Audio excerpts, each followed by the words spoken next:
call vote to establish quorum.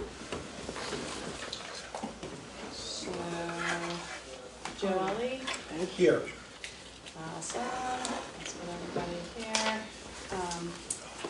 Frank Cassanti? Here. Richard Keys? Here. Patrick Heffernan? Here. Vanessa Rossi? Here. Jean Case? Here. Erica Jacobson? I'm here. We're all good.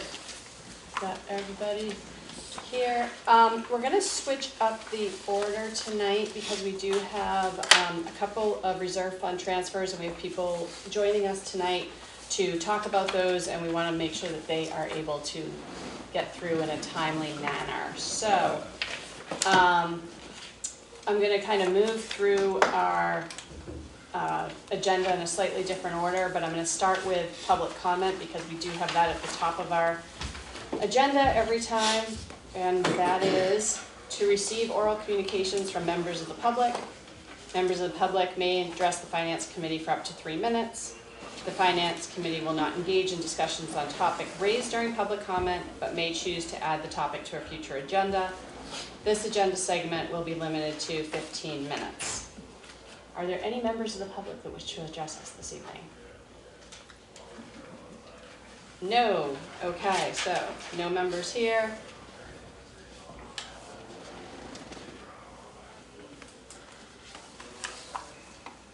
There we go.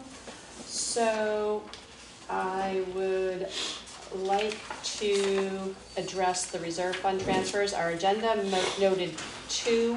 We now have 3 in front of us. So Tracy, do you have a priority in which you'd like us to address? If you want to start with the health expense first, that would be Sure. great. Yes. Deborah Rogers, our Director of Public Health, is here. Excellent. And that is a request for a reserve fund transfer for $9,500 to be transferred to health expense, Yes. which has a present balance of $39,449.82. The purpose of this is to pay the expenses associated with the failure of one of the landfill monitoring wells, MW6. Costs include subcontracting a well driller, oversight and documentation of new well installation. So, do you want to give us a quick overview of what this Sure. means? Sure. So last year they noticed that one of the monitoring wells was clogged and wasn't working correctly to do the testing through. They actually, CDM went out there. They're the ones who actually are the ones that do all of our monitoring wells and testing and all that. They tried to repair it. It's just solid. They couldn't get through it, and it's broken and everything. So the whole thing does have to be replaced. And these are requirements from Mass DEP that were mandated to do these monitoring. So, so sooner than later is better because again they're not doing this one testing of the well last year. They weren't able to, so we wanted to try to get this done as soon as possible. So as soon as the ground is unthawed, probably around May, they would really like to get it going and would like to be in compliance 100% with DEP again. How many wells are there? I had a feeling you were going to ask. Why didn't you come prepared? I did a little, except I can't remember, so, because I did 2 towns and I flipped my hat. Roughly. I think there's 9. Okay. 9 or 11, but I believe there's 9 in our town, and I could double check on that, but. So Are yeah, they all about the same age, yeah? everything's the same age, yeah, so this is the So only. there's more ways to go. We've had to replace some caps here and there, things like that. We may have another, just to let everybody know too, that the state of Massachusetts may be requiring us to do some PFAS testing, which if that gets mandated, I just found out hot off the press, it's gonna be about $3,600 annually to add that on. So we haven't yet, but it could hit us at any time. So that, just to let everybody know that that might be coming up too. And again, it's nothing that we can stop that happening. So. And that 3,600 would be across all or by well? $36.50 per. It says an additional cost per year of $36.50 for the sampling of PFAS. Okay. If Mass DEP requires it, which they do believe they will in the future. So I don't know if it'll happen.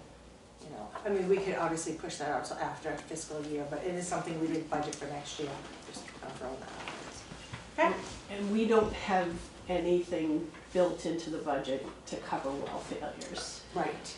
You know, we've gone back and forth about whether we should build in some kind of, It's been a while. yeah, but, so this is our opportunity, is requesting a reserve fund transfer.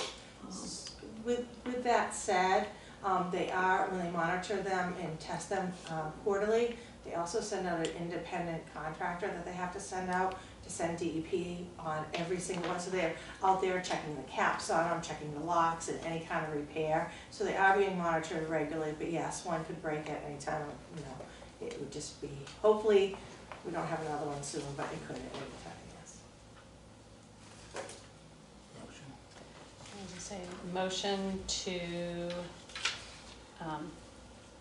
approve the request for a reserve fund transfer. So move. Second.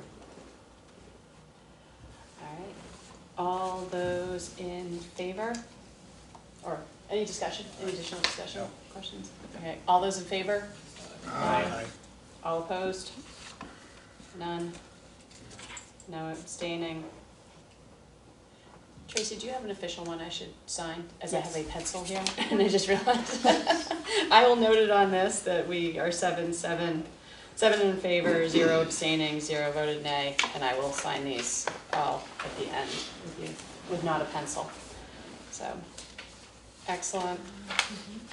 Oh, no, that's good, I'll just do it, I'll do it at the end, but, all right.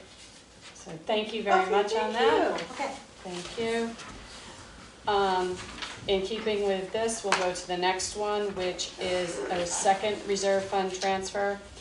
And this is an $8,000 amount requested by the town clerk salary and wages to be transferred to town clerk salary and wages, which currently has a present balance of $67,163.29.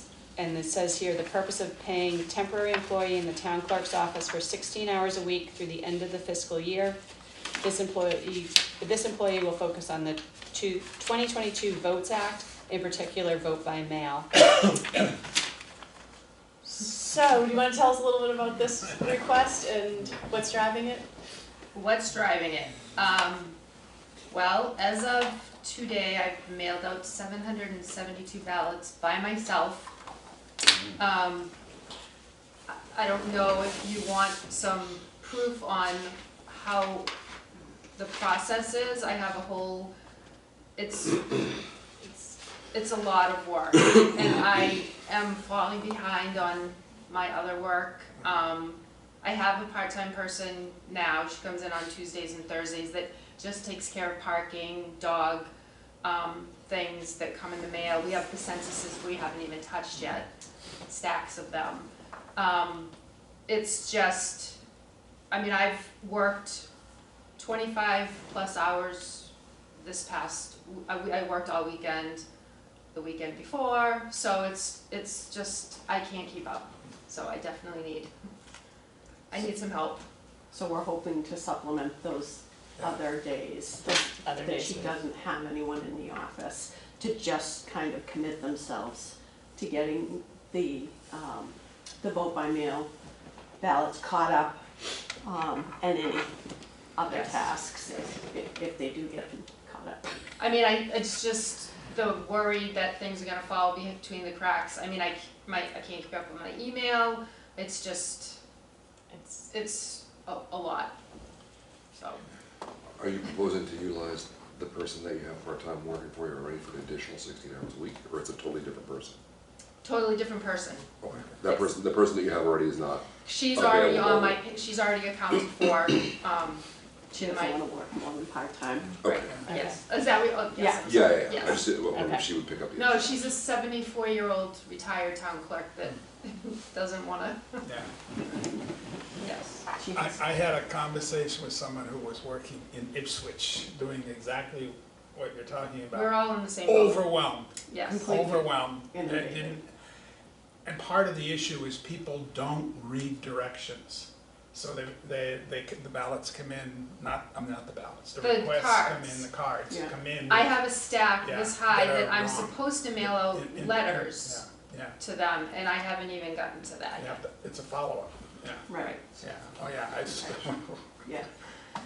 Yeah. Not to mention the postage expenses. oh I yeah. was gonna ask if there's a So we'll be postage, is seeing there a an increase in that postage? as well. Is that- $680 so far. Yeah. Do you have somebody lined up for the 16 hours? No, Where will you, we're But you're such a- hoping such a pain in the ass? to tap into, we had an intern that worked with us. She was a student at NECO, and she won an internship through the state, and she worked with us and the town of Raleigh over the summer. She spent most of her time in the finance department. Right now, she's working in the select board office until we get someone hired for that position, and we're hoping that she'll work the 2 days a week in her office once this one ends. We're gonna ask her anyway, but we'll post it, get it on our website, see who may be I mean, interested. the reason I asked, like, I assume Yep. there's a time urgency Oh, yes, to this, ASAP. right? It's some sort of compliance Yeah. thing. that Oh, you yeah. would- So you, Good luck. is the Good luck hope to- that this would be eventually extend beyond the fiscal year, or that you'd have an annual person? Well, so you figure we're not gonna be done with this madness until November. Right. Which will go over into the next fiscal year, so. But we'll address that. So we'll be Okay. budgeting Yes, for part of the that as part of 2025. 2025 budget, Yeah. and then again, Yeah, we'll anticipate this for the other years where we have state elections Right, and federal. right. Yes. I didn't catch the initial number, what's a paper hour? We're looking for $8,000. 8,060. What period? Oh, just a, Just through June 30th. and then what happens after June 30th? We have to. The rest of it will be addressed in the 2025 operating budget that we're working on now. This is just the reserve fund transfer because we didn't, Your whole predict. intern works out, that's not, yeah, I know, it's like one shot. I know. Yeah.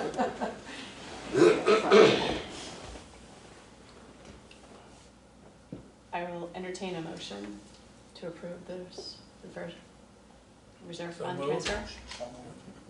Second. Second, All those in favor? aye. Aye. Aye. All those opposed? None. None abstaining. Excellent. Thank you. Perfect. Thank you. Thank you very much. Excellent. Appreciate it. Have a good night. Thank you. And then the last motion for a reserve fund transfer, this one is for a $40,000 amount to be transferred to tax, title, and foreclosure, which right now has a present balance of $1,178.72. And this is for the purpose of to pay the expenses associated with Don't the, mention that. address. okay, Yeah. associated with the foreclosure. And we'll leave it at that, and do you wanna just Sure. explain what this This is very unusual. This is the first time that I've actually dealt with something like this. So, during the annual tax process, if a property owner doesn't pay their taxes, there's a procedure set forth in Mass General Law in which we can perfect collection of those fees. Naturally, the town is not in the business of taking properties. We want to avoid that at all costs. We try to enter into payment plans with individuals. We try everything we can over a period of time to work with the property owners to get those cleared up in a way that they're able to deal with. This is an instance where we've gone a number of years. So, but for you to actually get to foreclosure, it is a very lengthy process. There's a tax title, there's an advertising, there's a time that has to elapse before you can even enter into a foreclosure. So we're many years into this. Absent any, we weren't able to come to any kind of terms to work through this. So the property was eventually foreclosed on. Once the town forecloses on the property, then what we have to do is we have to insure it. We have to evaluate it, the building inspector goes in. upon his review, he ordered immediate demolition. So he has the ability under the codes to make that order. Board of Health was in. There's a process when you're gonna do a demolition. You have to do pest abatement. You have to do lead paint testing, asbestos testing, all those types of things. So we procured a couple of companies that are able to do that type of work. We'll award the contract to one of them. The house will come down. At that point, the town will sell the lot.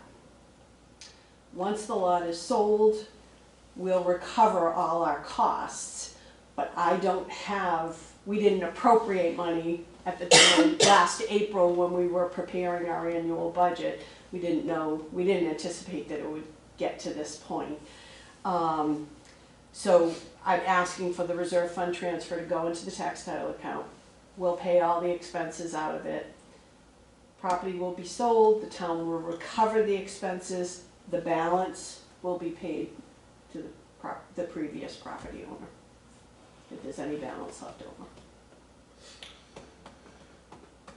And then the funds get transferred back out, the initial, the 40K, I mean, I assume we don't just leave money in a title, and this has been a one-off. Yeah, this is definitely a one-off, so Yeah, we'll this is- spend that 40K out of this account, the Okay. money that comes from the reserve fund transfer, and then when the money comes in, it will go into a tax title and foreclosure revenue account, which would eventually become a component of free cash. Free cash. Yeah, Okay. yeah.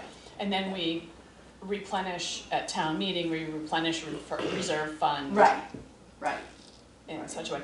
How much money will we have in reserve fund That's after right. tonight? 92,500. Okay, all right, Much. that's after tonight. 92,500. All right, that's- Yeah.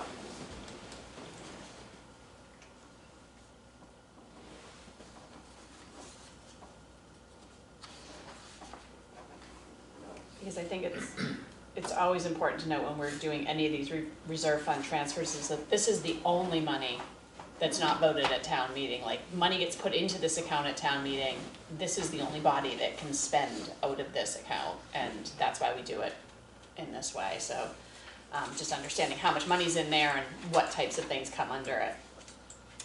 Do we have any questions for Tracy before we entertain a motion?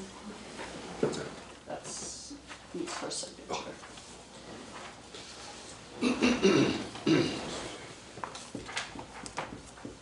So I will entertain a motion. Anybody wants to? So moved. Second. All those in favor? All right. Aye. All those opposed?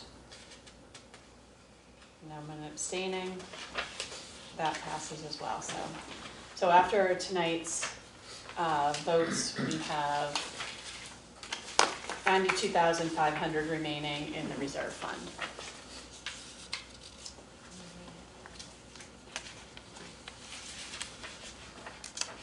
Excellent, thank you all for working with moving the agenda out of order. So we've done the reserve fund transfers. We also skipped over, so we'll go back to review and approve the meeting minutes of our December 5th meeting, which are attached in draft form here.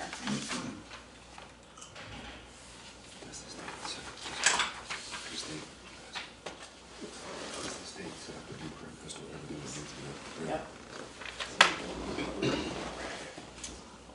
So, I don't know if anyone has any edits or changes to it. Really? Amazing on that.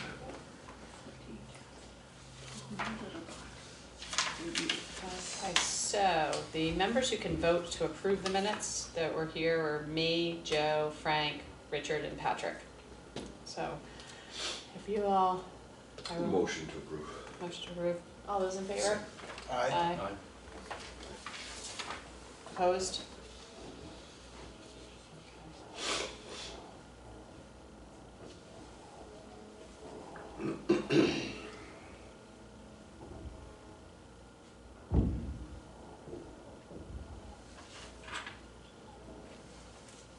Excellent, that was all set.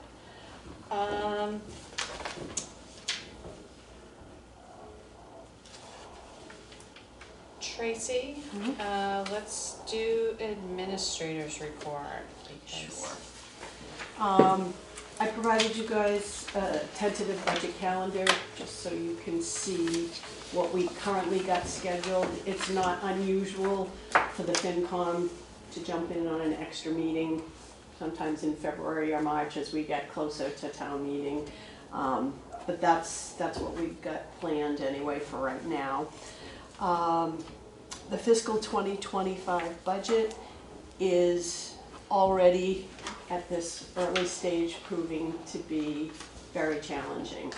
So we're early, and I'm certainly not saying the sky is falling or anything like that. We'll work through it, and we've got some plans, and the select board will have some decisions to make along the way, and I'm sure they'll be looking for input from the finance committee. But with looking at preliminary numbers, we anticipate about $640,000 in new revenue this year.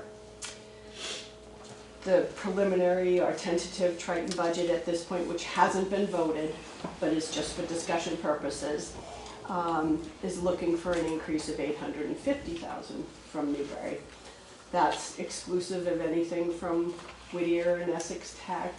And on the town side, we're looking for about $558,000 in new revenues, based on some pretty significant increases in things like health insurance, which we've had about 5 years of relatively good reports in that area, but now we're kind of swinging the other way. So we're going back to the double-digit, considering double-digit increases in those insurances like we faced about 10 years ago. In the past, we have subscribed to a model in which we took our new revenues, our projected new revenues, and wanting to always maintain education funding at 50% of our operating budget, we've kind of split it down the middle and said, okay, municipal services has half and education funding has half, and either one that went beyond that would be considered for an override. It doesn't always happen. We can make adjustments, and as we get closer to April, our revenues are much clearer as the state budget comes through and those types of things. And on the expenditure side, contracts get negotiated. We more clearly define what those costs are going to be. So there's room for that to happen in this budget. But if we were to just kind of take a snapshot today with what we have for numbers, we'd be looking at an override for town services that would have an impact of approximately $80 on an average property tax, which is in the $800,000 range. And we'd be looking at an override for education that would come in around $178 impact to the average taxpayer. So, and that being said, we have police, fire, and library negotiations ongoing. We have not been able to come to terms with those contracts. Hoping we will by the time town meeting rolls around. I guess I went into it being too optimistic. I thought we'd have agreements by now. This is unusual for us as well. So those are still looming. We have lease costs for our facility climbing about 3%. That being said, we're looking to lease additional space, understanding that this, although it may not be our permanent home, it is a more permanent home for us. We came here expecting to be here for 3 years. We had the opportunity to extend that lease for 2 one-year periods, which we did. Then we extended it again for another 5-year proposal. We have people who are working in the computer room. It was temporary, the space downstairs is a little awkward, but it was temporary, it was gonna be 3 to 5 years, so everyone kind of just, now people are starting to complain, you know, and I don't blame them. So we're looking at expanding the space. We've been talking with RJ Kelly, having conversations with them, so we may be facing some increases there. How many years has this been the municipal offices? 7? 7 We might fiscal be years? entering our 8th year. Yeah, 2016. yeah, 2016. Okay. So we've got some challenges. We're planning, our capital plan, we're planning on spending about $2.4 million of our free cash. So if everything should be approved and supported by the voters, we'd be ending our town meeting with a little over $1 million in free cash, so we're starting to spend down our reserves. And one other thing that's worth noting is our debt service. As we've paid that off over the years, it's great, but we've lost our ability to issue new debt within the confines of 2.5. So everything that you want to issue debt for now, we're looking at overrides. Not to mention the economic factors we're all living in right now. So it's a different position than we've been in the past. It's going to take some work, certainly, with the department managers to, I think everybody understands what we're facing, but, you know, more conversations to be had. I think Triton's meeting tomorrow night, and then they're gonna vote their tentative budget on the 13th, I believe. So, you know, we'll see where that lands. We did have a meeting at Whittier this morning. They did not provide any budget numbers, nor has Essex Tech provided any budget numbers to date. They're a little bit behind Triton on their budget cycle, so, you know, we expect some increases there as well. I just want to stop for 1 second to talk about just, and I think Patrick and Richard went to the DCC meeting, and one of the, I was not there, but I did pull some of the handouts that were given there that were included in the packets to kind of explain the Triton expenditure being $850 more, $850,000 more than last year is their high estimate right now, but not. And that is due to the fact that the two components that make up the assessment for our towns are based on 2 state numbers. One is the required minimum local contribution, and then the split by enrollment. And this year, our minimum local contribution amount went up the most of the 3 towns. It went up 7.91%, or $521,842, and that is significantly higher than over the past few years. So by comparison, last year our minimum local contribution was about $6.5 million, close to $6 million. Raleigh's was 7.3, and Salisbury was 8.9. Comparatively, this year ours would be 7.1 million, Raleigh 7.7 million, and Salisbury 9.3. So they all went up. The minimum local contributions went up, but ours went up almost double. Double Salisbury's.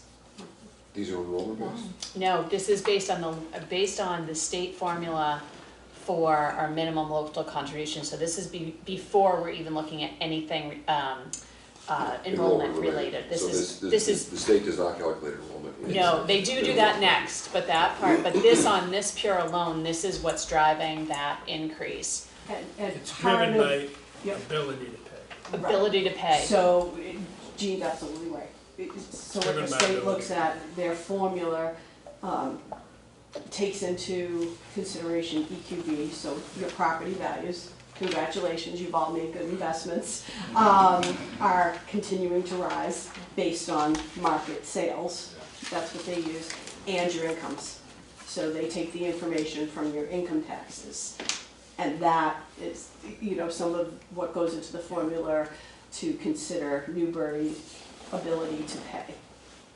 Well, through distribution, Yes, yes. Yes. Boiled down. yes.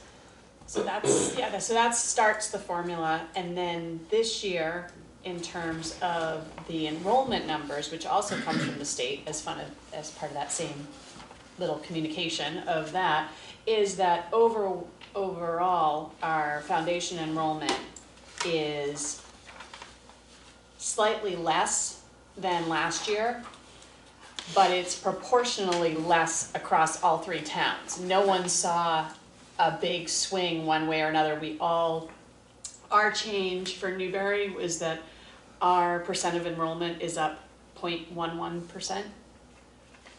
Rowley's is up 0.19%, and Salisbury's is down 0.31%. So that is really, so it's not like any enrollment number shifts is driving this year's budget. It's the state minimum local contribution.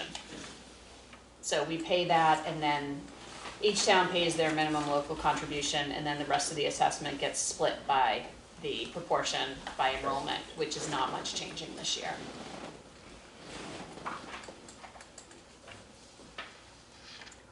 So again, if we were looking at that snapshot just today, we'd have to be considering either overrides or cuts to the educational budget and cuts to the municipal operation budget. 'Cause What was the both are total of the over. two now, where we're at now? The total of, Town and schools. So what's the total, 1.3 or something like that? Close to 1.4 million. 1.4 million? 1.4? Yes, Yeah, and okay. we only have 640,000 640,000 of Right. new growth, so the quick. Looking at rough numbers, $761,000 in overrides for operating. Now, municipal services override does not need to be segmented, it's just a lump, municipal services override. so those are decisions that you'll make with the select boards. You can do it a myriad of different ways. You can just take the total and say, we need a general override for this amount, or, and hope you get it, I mean, our history hasn't been good. You could separate it out, because sometimes there's a sentiment that, education funding may take a priority, for sure. And so that might have a better chance of passing if it was on its own versus the municipal side. Or we've gone through exercises, I know the superintendent's done it, what it might look like if we were forced to make those cuts. Again, you have to keep in mind that it's not like they're adding all of this, these additional expenses. It's just there's a shift in who's paying, so it's shifting over to us through no fault of the district. And even the requests on the municipal side, it's things like health insurances, costs of, fuel and those types of things, lease expenses. We're not really, I don't think we're adding any additional programming this year. Well, the only reason I asked that question is Yeah. because if we say municipal services override, great, okay.